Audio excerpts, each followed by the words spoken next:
chatinho, certo?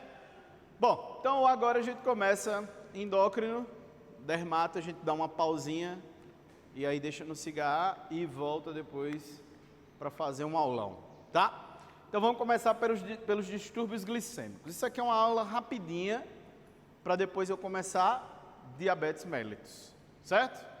Bom, então o primeiro distúrbio que a gente vai olhar glicêmico, né, é a hiperglicemia, tá? A hiperglicemia nada mais é do que a elevação sérica da glicose, tá? De maneira geral, independentemente de raça e porte, acima de 130 mg por decilitro, considera-se hiperglicemia, ponto. Porém, no dia a dia nosso da clínica, a gente utiliza entre 118 e 120 mg por decilitro como ali avaliação padrão. Por quê? Porque glicemia, e dona Gabriela Lacerda sabe mais do que nós tudinho aqui junto, porque ela é nutricionista, hiperglicemia é um troço que se você largar de mão, sobe rapidinho, a depender do grau de atividade metabólica do paciente e da alimentação, tanto o tipo de alimentação, né, como a quantidade, o volume de alimento e o quão aquele alimento tem potencial hiperglicemiante. É ou não é? Pois é. Exemplo, se você comer uma colher de açúcar, que é um monossacarídeo, e você comer uma colher de batata doce é doce. Oh, pasmem, né? A gente sabe que tem carboidrato ali. Só que se eu comer a batata doce e comparar a batata doce com e sem casca e uma colher de açúcar, a batata doce com casca tem um potencial hiperglicemiante menor, porque tem um teor maior de fibras e o próprio organismo, para poder digerir essa batata doce, gasta mais energia. É ou não é? Pois é. Tá vendo aí? Então, a alimentação influencia muito. Óbvio que na natureza, a gente não vai achar cachorro e gato procurando batata doce para comer, né? Isso é óbvio também. São animais que são carnívoros, principalmente o gato, que é um carnívoro estrito, né? Mas, se a gente levar em consideração a alimentação carnívora, o carboidrato principal da alimentação desses animais, qual que é?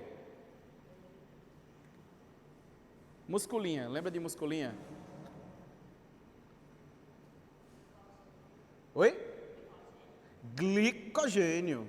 E glicogênio tem ou não tem um bom potencial hiperglicemiante? Ele é um carboidrato bem mais simples do que o que está na batata doce, porque não tem tantas ramificações de cadeia assim, ele é um carboidrato bem mais simples, né?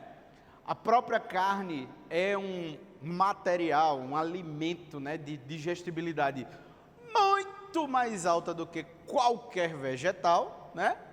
E óbvio, a capacidade desses animais de digerir carne é muito, muito alta, né? Então, levando em consideração o número frio, acima de 130, beleza, é sempre hiperglicemia. A gente usa ali usualmente acima de 118, né? É aquela faixa que em humano, entre 110 a 120, chama de pré-diabético, quando a pessoa é sustentadamente, né, sem ter uma elevação glicêmica sérica, aí chama lá de pré-diabético, tá? Não, em humanos, não existe, pelo menos eu nunca vi, essa nomenclatura de pré-diabético em cão e gato, eu nunca vi não. Não é usual, não é usual não. Mas é ali a nossa faixinha limítrofe, tá? A gente adota como um referencial de limítrofe. Show de bola? Sophie Yuki Kariara, é isso aí. Bom, sinais clínicos, hiperglicemias, de maneira geral, só vão causar sinais clínicos mais severos quando ela é sustentada, tá? E também quando necessariamente ela ultrapassa o limiar renal. E ainda assim, só o fato do paciente ter hiperglicemia, né, não necessariamente demonstra sinais exuberantes, só pelo simples fato de ter, né? Por isso que diabetes é uma doença super silenciosa. Geralmente as pessoas só percebem quando a coisa já está degringolando, tá? Mas quando supera o limiar renal, que é esse aqui, ó, 180 a 220 para cães e 200 a 280 para gatos, tá? Os sinais clínicos, todos eles são associados a alteração do limiar de reabsorção tubular renal excedido e, por consequência, lesão glomerular. Por quê? Porque lembra lá da aula de renal, eita renal, né? Da questão do peso molecular de reabsorção glomerular. Qual que é o peso molecular? 70 kilodaltons. E glicose tem mais do que 70 kilodaltons, tá? Então, glicose não é para passar por glomérulo. Glicose não é para passar pelo glomérulo. Se passar, tá detonando com tudo, tá arrombando as portas, né? Então, glicose, via de regra, não passa na urina, não passa para a urina, não deve. Então, a hiperglicemia começa a se tornar severa e grave a partir disso aqui. Mas mesmo assim, por vezes, o animal chega perto de bater o limiar e não apresenta sinal clínico. Por quê? Porque a coisa só realmente dá sinais mais graves se ela for de forma sustentada, tá? Então, se o paciente tem isso aqui por muito tempo, mas a diabetes dele está controlada. Está quanto? 250. 250? Já passou o limiar renal, né? O rim já está sofrendo. Tá ou não está? É claro que está. Certo? Então, hiperglicemia só vai demonstrar sinais como poliúria, polidipsia e esses rolês mais chatos e sinalizar que o paciente provavelmente tem diabetes assim de forma mais categórica, né? Quando ela se torna sustentada. Aí quando ela se torna sustentada, aí a gente dá a cara da diabetes, né? Bom, principais sinais: poliúria, polidipsia. Essa poliúria é porque o paciente, por conta dessa hiperglicemia, ele começa a desenvolver diurese osmótica, né? E aí ele faz polidipsia compensatória, certo? E, obviamente, glicosúria. Se tem diurese osmótica por conta da elevação da glicose, e aí não está reabsorvendo aqui no rim, o que é que acontece? Glicosúria. Fez lá a fitinha de urinálise e vai ver lá, mudar de cor, o quadradinho que é da glicosúria. Tá? Beleza. A causa mais comum de diabetes mellitus tanto é essa hiperglicemia sustentada, como alterações no próprio pâncreas. E aí a gente vê essa correlação direta entre hiperglicemia e diabetes, então, tanto como causa como quanto efeito. Quando a gente vê lá diabetes mellitus, aí vocês vão entender melhor. Óbvio que todo mundo aqui sabe o que é diabetes, né? Em algum momento vocês, quem não ouviu falar de diabetes, pelo amor de Deus, né? Todo mundo tem contato com alguém que tem lá um tio, uma tia, vovô, vovó, que tem alguma alteração, ou às vezes até você mesmo, né? Então, a gente vê isso constantemente e já tem uma noção de que a coisa existe. Então, é tranquilo a gente falar isso aqui, tá? Outra causa comum para a hiperglicemia é o estresse. Por quê? qual é o principal hormônio correlacionado com o estresse? Cortisol. E aí, por que o cortisol? Por que ele é hiperglicemiante?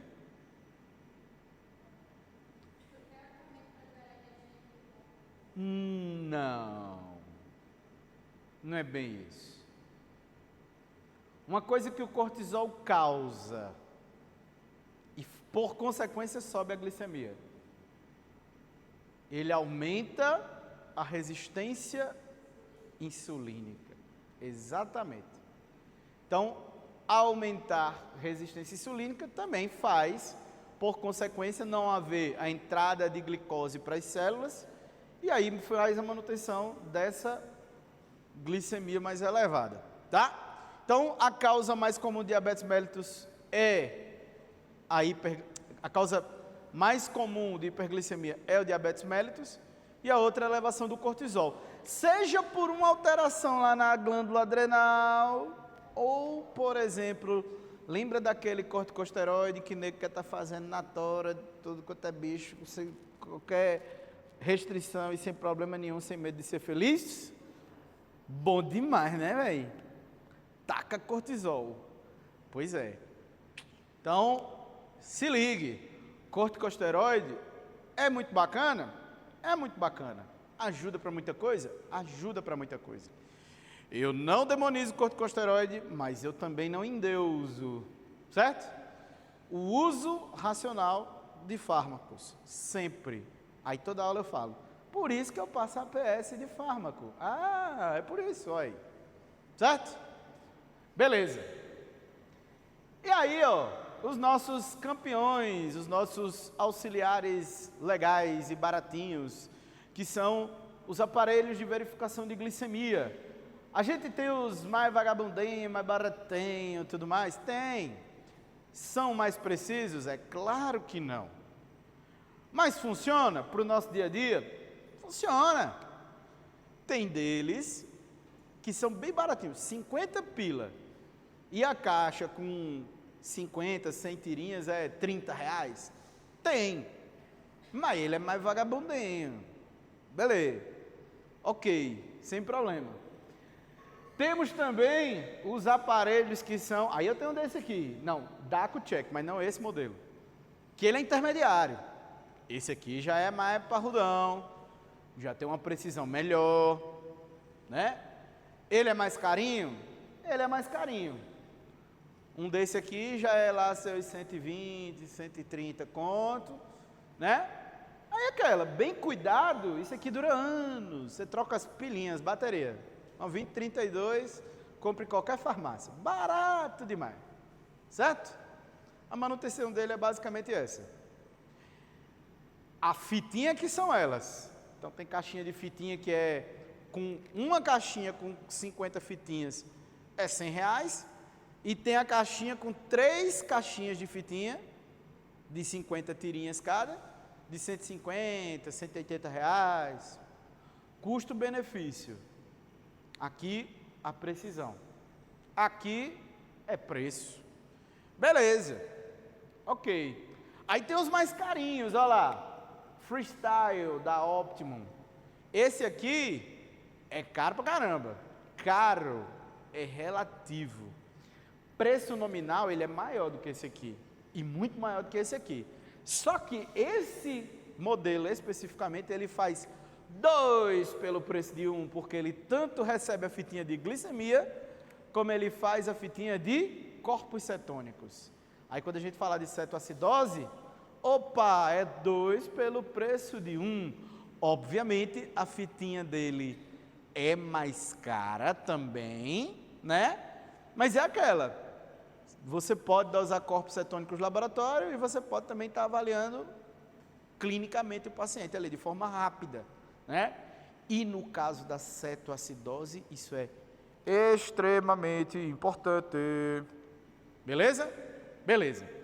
E tem o mais caro de todos, o campeão dos campeões, o São Paulo Futebol Clube, o melhor do melhor da história do mundo, de todos os diabéticos do mundo inteiro, e são apaixonados por esse aqui, que é o Freestyle Libre.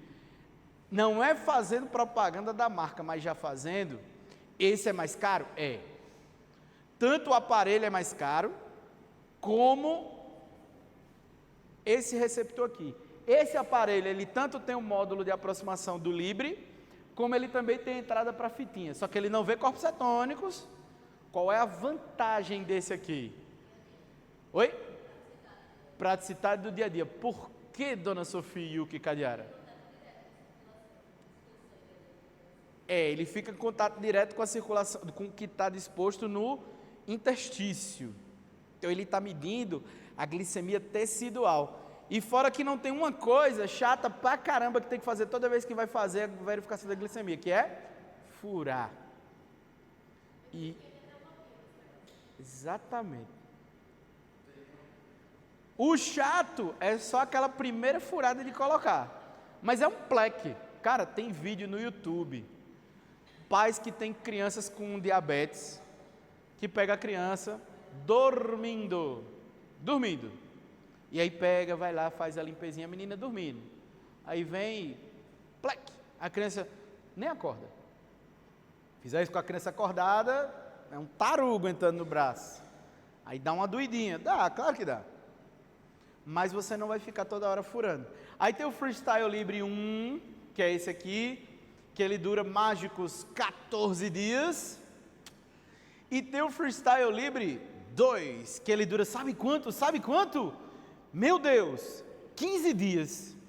Um dia a mais, e é muito mais caro. A pessoa, pô, mas um dia a mais? É. Quantos meses de 28 dias a gente tem no ano? O de 15 dias significa que por mês você vai comprar 2, exceto nos meses que tem 31 dias. Esse que dura 14, em todos os meses você vai comprar 3. A conta é muito simples.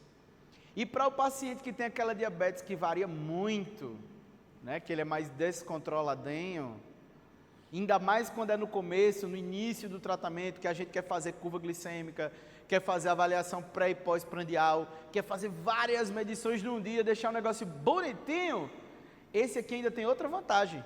Eu posso comprar este aparelhinho, que ele já faz a curvinha aqui, bonitinha e tal, e posso baixar o aplicativo, e com o meu celular, eu aproximo desse plec aqui, e ele já joga para o celular.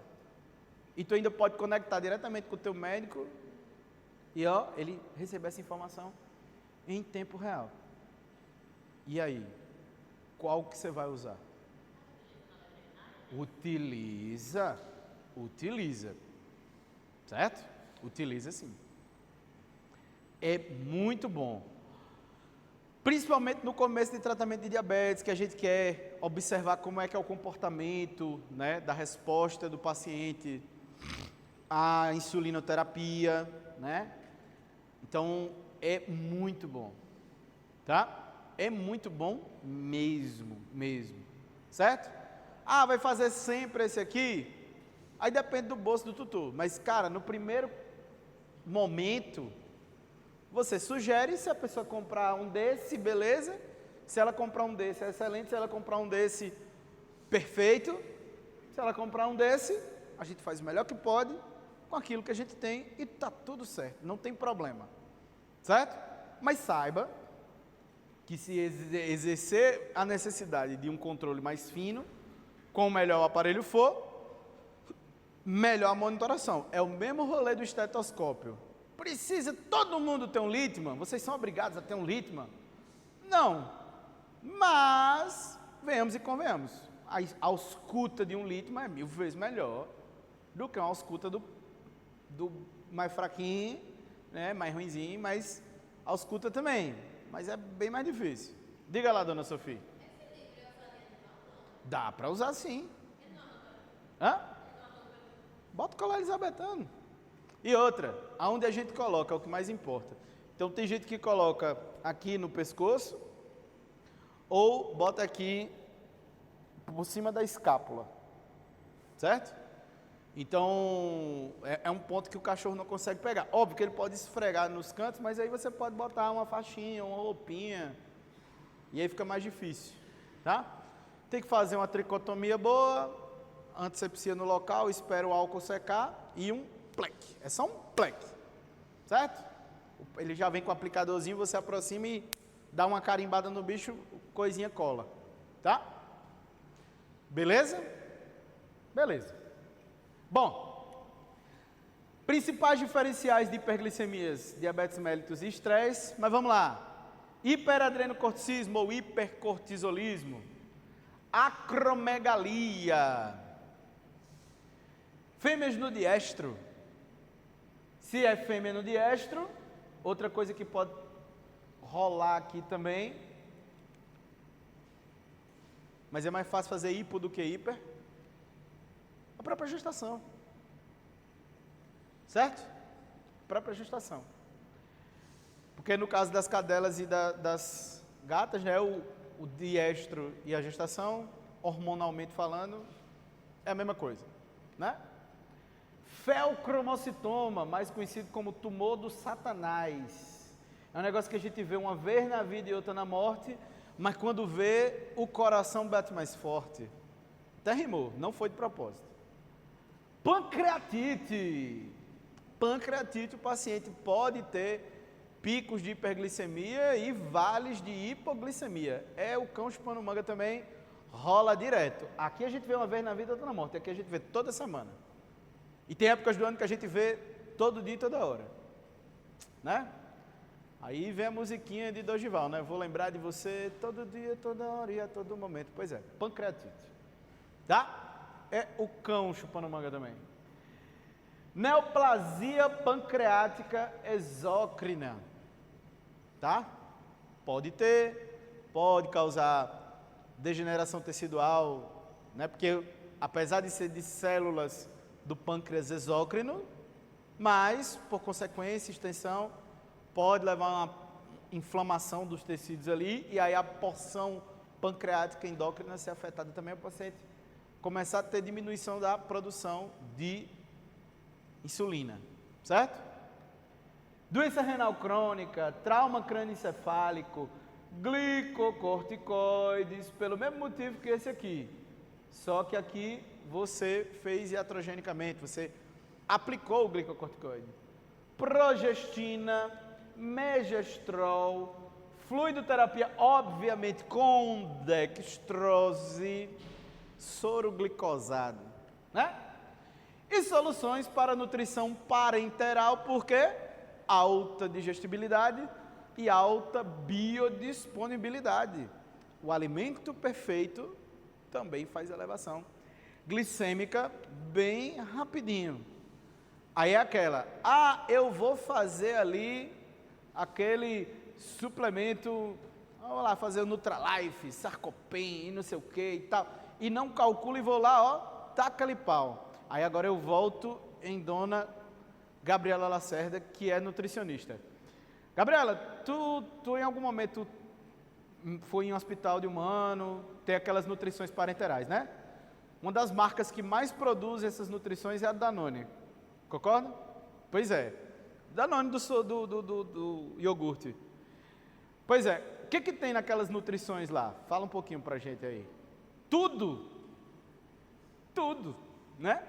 E é líquido. Taxa de passagem lá em cima. O pessoal dos ruminantes sabe disso pra caramba. Não, mas na verdade ele é de equino, né? Mas é dos grandes. Dos grandes. Taxa de passagem lá na casa do chapéu, alto pra caramba, porque é um alimento líquido de altíssima digestibilidade. É tudo que um paciente na UTI precisa, se calculado corretamente. Para isso a gente precisa da nutricionista. É ou não é? É. Pois é. E a gente, ou os nutrólogos veterinários, muito bom, ou os nossos amigos zootecnistas que queiram trabalhar com clínica de cão e gato. Excelente também. Certo? Quando você começa a ter noção disso, nunca mais aquele sorinho glicosado colorido vira a mesma coisa no seu raciocínio. Nunca mais aquele Nutralifezinho vai ser só um Nutralifezinho. Tem bastante coisa ali. E um paciente que não come, volta em Gabriela de novo, você empurrar comida demais, ou nutrição nutrição interal, mesmo com alta digestibilidade, numa velocidade rápida demais, pode ou não pode dar problema, Gabriela? Demais. Demais. Quer saber isso tudo, muito mais do que com qualquer veterinário ou qualquer zootecnista, e ver com quem viveu isso, vai lá conversar com ela, ou vai conversar com qualquer nutricionista do hospital. Certo? Sobre essas síndromes de realimentação. O bicho está 3, 4 dias sem comer, e tu empurra alimento hipercalórico assim, doneida. É complicado. Certo? Pode dar problema. Pode dar problema. Certo? Tome cuidado. Nutrição não é brincadeira. Não é simplesmente sobre botar o bicho para lá para comer e tchau, não. Certo? Belezinha? Vamos para o segundo distúrbio. E aí já a gente acaba a aula de distúrbio glicêmico. Olha como ela é rapidinha, mas é introdutória, que nem hipertensão. Hipoglicemias. As hipoglicemias são as concentrações de glicose inferiores a 60 miligramas por decilitro. Aí é igual para todo mundo, cão e gato, certo? Hipoglicemia é ruim? É péssimo, tá? Hiperglicemia mata, mas mata devagar. O que mata rápido relacionado à hiperglicemia é a cetoacidose diabética. Essa mata muito rápido. Agora, a hipoglicemia, qualquer ela, mata bem rapidinho. Então, a hiperglicemia e o paciente cetoacidótico, corra. Corra, senão o bicho vai virar estampa de camisa. Vai virar saudade. Certo? 130, 150, ok. 200, opa, tem que ligar um alerta. Esse rim não vai falhar do dia para a noite por conta desse 200 não. Mas o paciente pode estar em algum grau de cetoacidose. Já a gente vai falar sobre cetoacidose. Certo?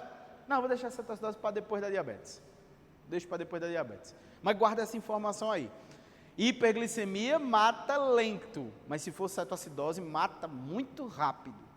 Agora, hipoglicemia mata bem rapidinho. Ainda mais se for filhote. E ainda mais, muito mais, se for neonato. Neonato. Só lembrar lá das síndromes neonatais lá, hipoglicemia, o tripézinho da morte para o neonato, né? Hipoglicemia, hipotermia, desidratação, né? Então, hipoglicemia, tome cuidado, tome muito cuidado. Isso vale para os pequenos e vale para os grandões também. É ou não é? É ou não é? Pois é. Certo? E eu só estou apontando para eles dois porque eles estão com camisa ortoética. Ah, não, mas tem Luana também que gosta de grandes também. Olha aí, dona Luana. Pensa que eu não lembro? Eu lembro, rapaz. Hã? Eu sou nada. Quem é meu pai? Meu pai é que é o cara. Bom, o que faz glicose descer? Primeira de todas, captação excessiva de glicose, demanda energética, coisa que eu não faço, exercício. Deveria, eu sou todo errado, deveria. Demandas maiores energéticas consomem mais combustível do corpo, que é a glicose. Quais são os momentos de maior demanda energética estacionária, em repouso? Oi? Em reprodução, gestação e a amamentação, né? Beleza, mas um cão que exercita muito, obviamente, demanda mais. Ou, oi? Exercício de um modo geral, sim. Tumores de células beta pancreáticas, diga.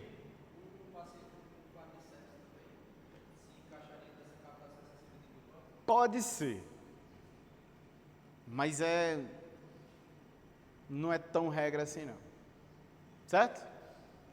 Pode haver aumento de consumo sim, mas pode haver o contrário também. Ele fazer hiperglicemia. Certo? Como a aula não é de sepse, não embanana a tua cabeça com isso agora. Tá? Bom, tumores de células beta. O que as células beta pancreáticas produzem? Adivinha? Insulina. O chamado insulinoma. Uma das neoplasias, se não há, que mais dói, nem todo câncer dói, mas o de pâncreas dói pra caramba. E esse também é chato e tem um prognóstico bem mau. A única pessoa que eu sei, eu não sei se foi tumor de células beta, mas que eu vi, todo mundo viu, né? Que viveu muito tempo com câncer de pâncreas, que eu saiba, foi o Steve Jobs. Ele viveu bastante tempo com câncer de pâncreas, né? Ele lançou alguns iPhones, tá? Então ele tinha câncer de pâncreas, ele levou muito tempo. Geralmente o prognóstico, a partir do diagnóstico, é 4 meses, tá? Teve o pai de um amigo meu, Saulinho, né? O pai dele, seu Rui, descobriu um tumor no pâncreas, final do ano retrasado, morreu no ano passado. Ele viveu 7 meses. 7 meses depois do diagnóstico. Tá? Então é um tipo de neoplasia muito agressiva mesmo. Tá? Ingestão de xilitol. Xilitol é o quê? Oi? É um adoçante. E aí, por que a ingestão de xilitol é hipoglicemiante? Porque ele é um adoçante que, entre aspas, sinaliza para o pâncreas, ele mimetiza, no caso de cão e gato, a resposta à glicose, né? O pâncreas desses animais respondem como se fosse glicose. Então, enquanto tem xilitol ali, o que é que ele fica mandando para o corpo? Insulina. E aí vai hipoglicemiando o paciente. Certo? E é muito, muito, muito chato de tratar. Tá? Muito chato mesmo. Consumo por células neoplásicas, porque são células que não morrem, atividade infernalmente louca. Comprometimento hepático, olha lá, glicogenólise, gliconeogênese, hiporexia, dieta pobre e transtornos alimentares, nutrição pura isso aqui. E a administração excessiva de insulina, quando o paciente é diabético, aí, ou foi o tutor que garoteou o rolê, ou foi o veterinário que garoteou o rolê, ou o culpado de tudo, o estagiário. O estagiário pode ter garoteado o rolê também, certo? Seja aplicando insulina de 100 unidades com seringa de 40, certo? Seja um paciente que tem uma diluição bem pequenininha, aí a pessoa puxa com uma seringa e uma agulha, aí vai lá e troca a agulha e depois aplica aquilo ali, puxou com uma agulha grande, bota com uma agulha pequenininha, tem a insulina que está no canhão ali da seringa, né? Às vezes trocou de marca, e aí a precisão não é a mesma. Até isso, o endocrinologista ele tem que olhar. O endocrinologista, junto com o dermato, tem que ser o cancão piano em termos de ser criterioso com as coisas.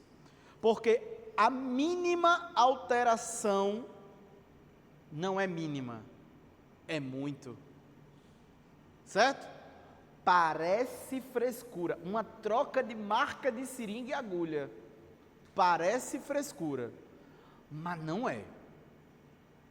Para o paciente diabetes mellitus, time que está ganhando não se mexe. Você evita mudar a marca até da própria insulina. Dá algum problema, verifica lá no site da empresa que produz se teve algum problema com lote, alguma coisa assim. Seringa, mesma coisa. Agulha, mesma coisa. Tem que ser criterioso, certo? Eu sempre, sempre, ó, no semestre passado eu dei o exemplo de Marcelo, veterinário lá em João Pessoa, aluno aqui da casa, fez residência aqui na casa e ele atende endócrino hoje. Marcelo é maravilhoso, assim, tem outros veterinários e veterinárias que atendem endócrino em João Pessoa, mas eu vou falar de Marcelo porque ele estudou aqui, ele estudou nessas cadeirinhas aqui igual vocês. Uma receita de insulina, eu juro por Deus, eu juro porque eu já vi. Uma receita de insulinoterapia de Marcelo, dá 2 páginas. Uma insulina, só com as orientações que ele dá para o responsável pelo animal, marca do glicosímetro, a agulha, a seringa, e não sei o que, e fala, tudo isso que a gente está falando, 2 páginas. Para você ver o nível de critério de um profissional. Certo? Tem gente que pode falar assim, não, é exagero. Meu pai, Sebastião Leandro Filho, fala, peque pelo excesso, nunca pela falta. É porque ele anda muito com engenheiro, a engenheiro é sempre assim, principalmente engenheiro civil. É melhor você ter um pilar dessa grossura, ou dimensionar um desse tamanho, e o prédio cair, mesmo fazendo o cálculo certinho.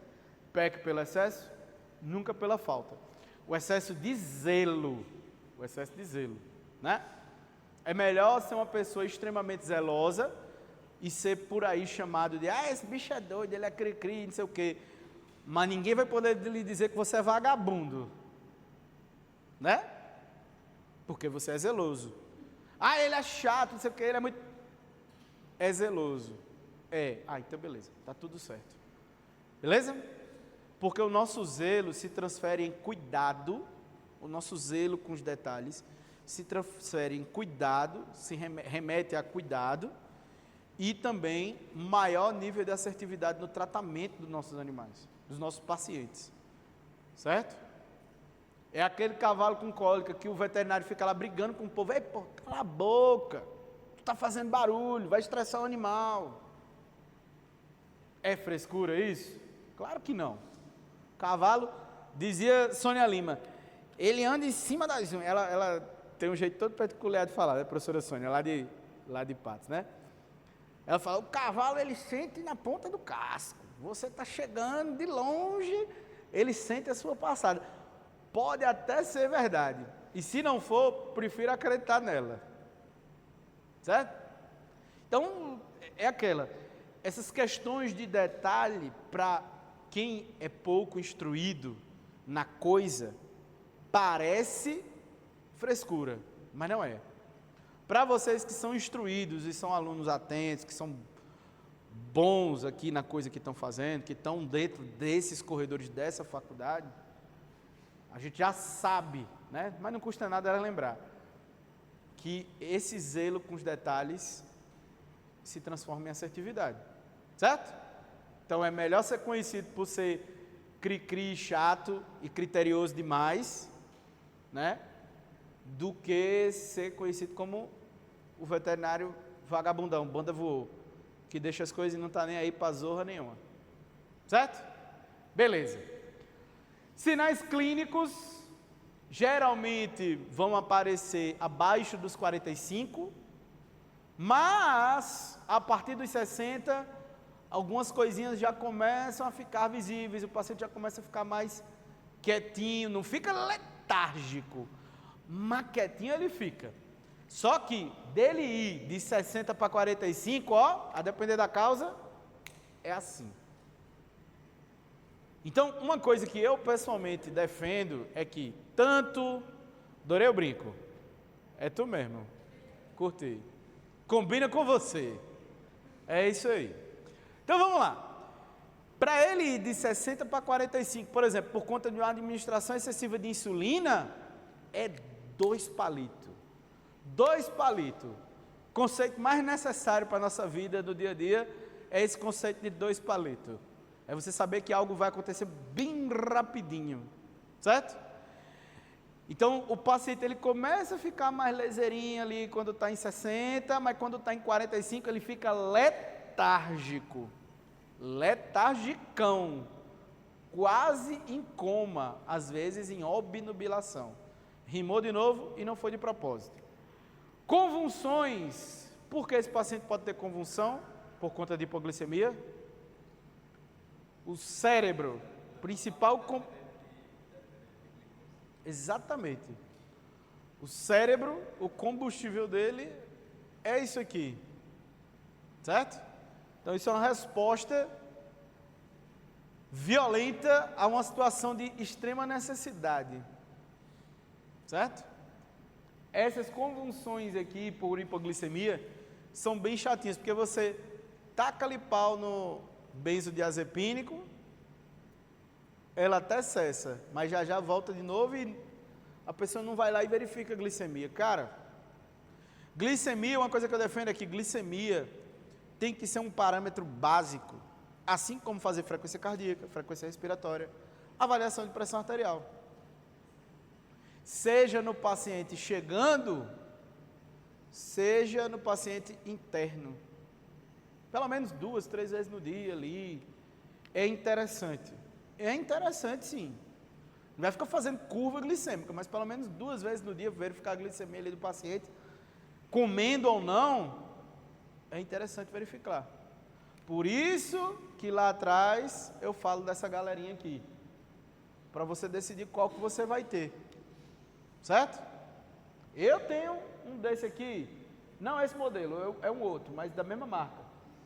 Mas você pode ter esse aqui para aqueles pacientes do dia a dia, que é só uma verificação simples, se ele está comendo ou não e tal, que a fitinha é mais baratinha, a gente usa com mais volume, ok.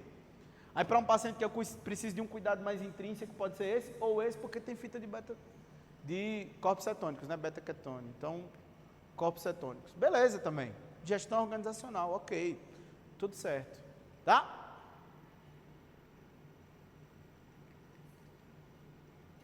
Fraqueza, obviamente, não tem combustível, o carro para. Colapso, não tem combustível, o carro para. Ataxia, resposta ao sistema nervoso, porque está com combustível pouco. Letargia, mesmo rolê. Cegueira, mesmo rolê. Comportamento estranho, mesmo rolê. Cérebro sem combustível, vai. Raciocina assim.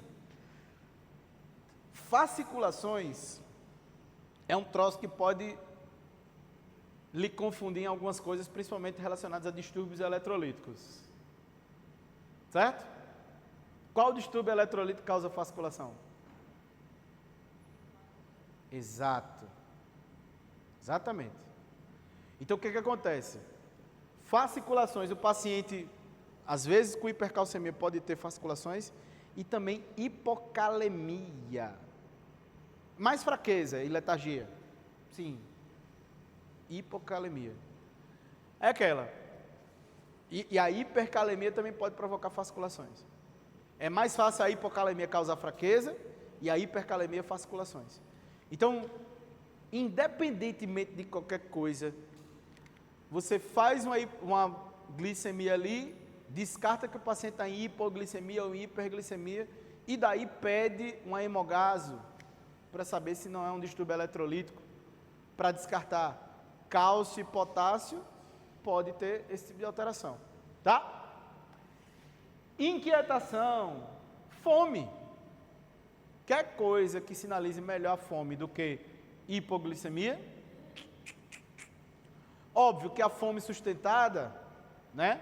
E o paciente estando bem, rígido e tendo reservas energéticas igual eu tenho, ele sente fome no começo, sinaliza lá com a grelina e depois ele começa a fazer glicogenólise e gliconeogênese. Qual começa primeiro, aí depende de animal para animal. Mas geralmente começa a glicogenólise, aí depois vai fazendo gliconeogênese, a glicogenólise para, a gliconeogênese mantém ali a glicemia mais estável, né?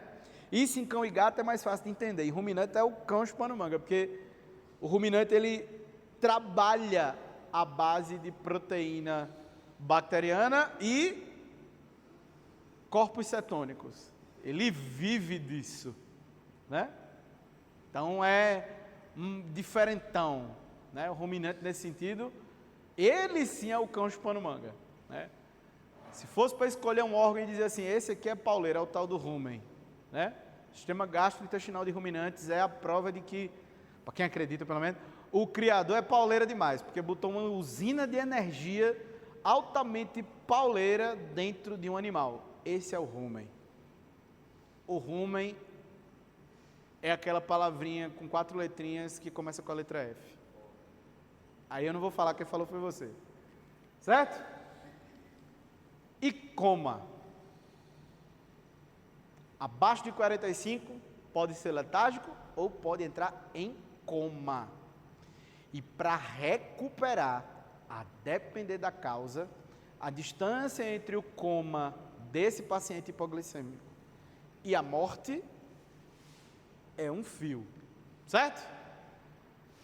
Diferenciais de hipoglicemia, olha lá, neoplasia de células betas, neoplasia extrapancreática, doenças, as causas mais comuns, hepatobiliar, sepse, fica só pela curiosidade, certo? Não precisa ir a fundo.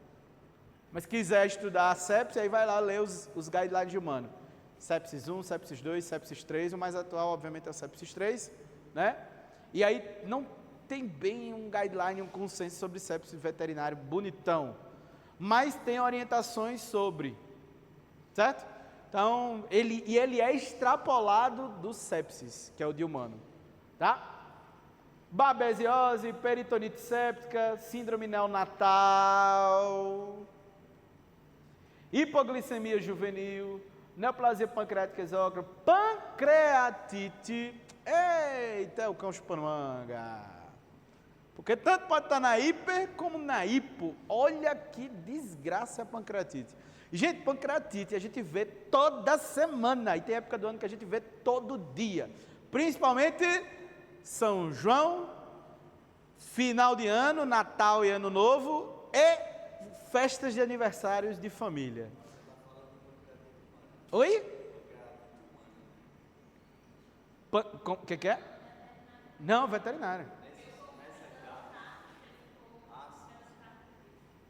Época de festa de aniversário das pessoas da casa, porque ficam dando coisa, bolo, coisa, comida diferentona demais, aí é o pau que dá. Doença renal crônica, polissemia grave, doença de Von Gierke, que é de captação de glicogênio, doença de Core, que também é relacionada ao glicogênio, que é a doença do glicogênio tipo 1, tipo 2, salvo engano. Mas isso aqui é mais comum em humano, mas tem de veterinária também, mas é raríssimo. Se o feocromocitoma você vê uma vez na vida, outra na morte, eu só vi duas únicas vezes na vida, feocromocitoma. Mas eu gosto de comentar, porque você vê uma vez na vida e nunca mais esquece. Eu chamo de o tumor do satanás. O feocromocitoma é chato, é infernal, é horrível, horrível, certo? Armazenamento de amostra prolongada, isso aqui é coisa que o laboratório faz, ou aquela amostrinha que você coletou 6 da noite e mandou para o laboratório 8 da manhã, e o cara vai processar a amostra 12:00 para as 4, certo? Laboratório tem que ser um casamento fiel, duradouro e eterno. É um matrimônio, não é casamento civil não, que acaba. Tem que ser matrimônio, indissolúvel. Não pode acabar. Encontrou um que funciona e trabalha direitinho, fique com ele. Mas óbvio, planeje a coleta das amostras de acordo com o tipo de exame que você vai fazer, o mais próximo possível de mandar para o laboratório. E obviamente o armazenamento adequado, refrigerado, certo? Tem amostra até que a gente tem que passar ali um filmezinho, ou usar o vidrinho âmbar, no caso das bilirrubinas, né? Pode ser cobrindo com papel alumínio com lado brilhoso para fora, ou o vidrinho, o tubinho âmbar, né, para não degradar as bilirrubinas. Parece frescura, mas não é. Faz toda a diferença. Toda a diferença. Certo? Beleza. Insulina. Mudei a marca, mudei a seringa, ou então alguém aplicou demais. Acontece? Acontece. E é ainda mais chato quanto menor o cão for. O problema é que a maioria dos cães que tem diabetes mellitus são pequenininhos mesmo. Aí a dose dá lá 0,2 unidades, 0,02, tipo 2 unidades internacionais, 2 pauzinhos, 2 filetinhos, a dose máxima. Aí para você pegar e fazer 3, é 2 palitos. Ou então o nego fica trabalhando com diluição. Cara, não dilua a insulinoterapia. Se tu tem necessidade de fazer dose muito pequena no animal, passa a insulina de canetinha. Ela já vem lá, a graduação das doses corretinho, bonitinho, certo? Não dilua a insulina, não dilua, certo? A aplicação do dia a dia não dilua. Existe diluição para fazer infusão contínua, existe, mas isso é a exceção e não a regra, certo? Para o dia a dia não oriente a pessoa a diluir, porque de repente é numa dessa que a pessoa faz errado, tá? Beleza. Administração de sulfonilureia, que são hipoglicemiantes orais. Isso não é tão comum porque a gente não utiliza tanto sulfonilureia, porém, contudo, entretanto, no entanto, se você toma sulfonilureia e o teu cachorro comer a caixa de comprimido, que não é incomum, acontece. Pasmem, tem cachorro que fuça as coisas. Ele pega lá os remédios, às vezes é um de glicemia, às vezes pode ser um sildenafil do vovô, que está lá com hipertensão pulmonar, às vezes pode ser um corticoide, às vezes pode ser um benzodiazepínico, às vezes pode ser, hoje em dia muita gente está tomando algum outro fármaco controlado, como um antidepressivo tricíclico, por exemplo. Mondiaro, aí ele tem que se furar e, né, aí é lasca. Mas, às vezes pode ser qualquer coisa. Às vezes, pasmem, às vezes tem cachorro que come até as coisinhas ilícitas que as pessoas gostam de utilizar. Dorgas, aqueles pozinhos brancos que parecem com açúcar, a farinha, né? Às vezes aquele papelzinho, às vezes aquela ervinha, né? Às vezes só a borrinha da ervinha também, que tem gente que gosta de fumar, aquela massinha. Pois é, não vou ficar falando não, porque vai tudo para o YouTube, aí o YouTube vai lá e dá strike no meu canal, eu não quero, né?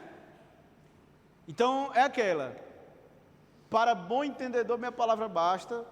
Aqui eu falo abertamente, sem medo de ser feliz, para os senhores e para as senhoras, porque isso é uma aula de clínica. E essas coisas acontecem. Pasmem, cachorro fuçar coisa, é o que mais acontece, certo? Beleza? Então, sulfonilureia não é algo que geralmente a gente faz para o animal, né? É mais comum as pessoas tomarem, e aí o cachorro vai lá e pegar, aí pode acontecer. Porque sulfonilureia ela é hipoglicemiante em dias, e cetoacidose mata em horas. Então a gente não usa tanto isso aqui não. Xilitol e erro laboratorial e artefato, que aí é aquela, ou tu fez caca ou o laboratório fez caca. Ou os dois, pode acontecer também. Certo? Todo negócio é baseado em 3 pilares, os 3 P's. Pessoas, processos e produtos. Se você não tem processos claros, erros sempre acontecerão. Beleza? Beleza. Então, distúrbio glicêmico, finalizamos aí. Agora, a gente parte para parte 2. Beleza?